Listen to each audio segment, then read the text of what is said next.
Good evening. Thank you, Kohler, for inviting us to share some of our views and show you what we think art imitates life.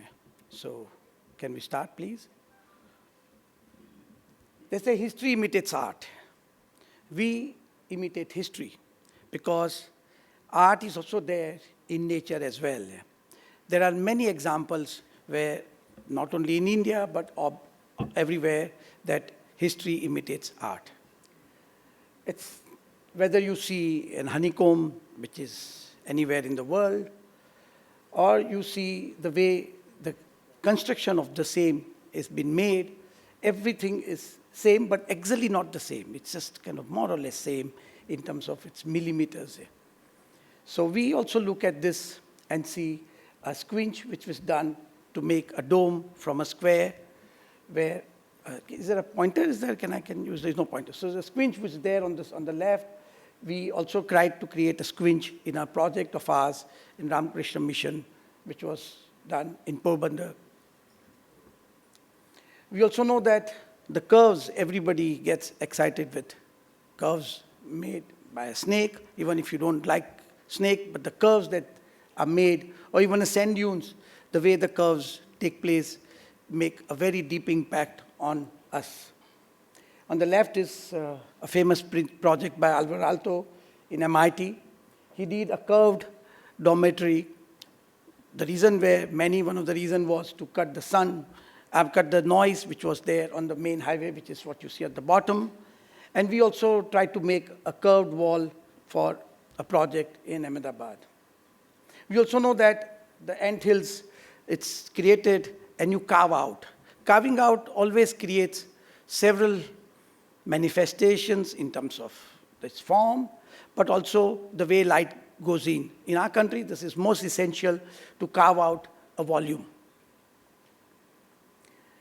We also know that making a temple, which we have on one side, Tanjore, which is one of the finest temple of 11th century, where a Gopuram, once you pass the Gopuram, the Shikhar creates a deep impact on you. A temple that we created on the other side. And then a repetition of an element that takes place in the nature, whether it's the bamboo trees or the forest that you see everywhere, or the repetition of an element that happens in a stepwell in Ahmedabad. This is the Adalat stepwell, where the light penetrates all the way down, creating shadows. At the same time, the element, though it's repeated, it's not exactly the same. It's x plus 1, x plus sometimes 2, and then again it goes to x. And this is a repetition that we did for a project in Ahmedabad, where x plus 1, again you come to x, and then triple x here, creating a shadow. At the same time, a half circle is kind of created, 1/4 on the top, 1/4 in the flooring. Or the light, the way it takes in the buildings here. This is on the other side. Sorry, it's not Brideshwar Temple. It is Amiens Cathedral in France. It's the Gothic cathedral which create one of the finest visual imageries on the left, what you see. And this is a project that we just completed for TCS. And the way the light comes from the top is what makes, I think, the way working more interesting and more meaningful. This is the objects which are created to create the shadows, whether it's a straight line, curves, or the semicircles.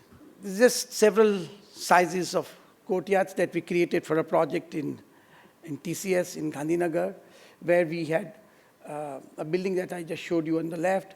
It's the same shape here, or the smaller courtyards which overlook the main meeting spaces for thousands of software engineers to come. A Lard Khan temple where the clear story light comes from the top. This was the only temple which we have in our country where a clear story was created to get the light inside, done way back in 5th century. And the clear story is very good because it gives you light and ventilation. And a project that we did for a vice chancellor and registrar's house, there were 2 houses, I'm just showing you one, where the clear story light throughout on the sides. I've not got a photograph, but the light comes from the top. The hot air goes up and makes the house cooler. I'm just coming back again to this idea of a form where you carve out the spaces, which is what makes the life more interesting for an architect, because these are the spaces which makes light come in and also as a borrowed courtyards here, which is what we work a lot with. From a volume, you carve out the space here. That's how to carve out the spaces to get the volumes inside here.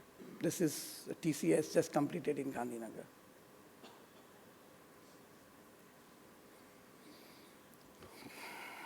We also like, as I said, repetition of an element. This is a temple in Ahmedabad in southern India, where a series of verticals, just casting a shadow, creates an imagery of a temple wall, which I think is so prominent and so strong. We also wanted to do this instead of vertical. We decided to do sometimes either vertical with sinuous and curves, which is again then repeated on both the sides. In a college just done in front of IIM, called Amrut Modi School of Management, it cuts the glare and allows the light to come inside uninterrupted. This is one of the projects that we like. At the same time, at the end, I want to show you a temple wall we did for a Shiva temple. Client gave us 17,000 rupees to make a wall, hence a very, very thin slab of marble creating a shadows, which just shows the sun as a supreme, as God. Thank you very much.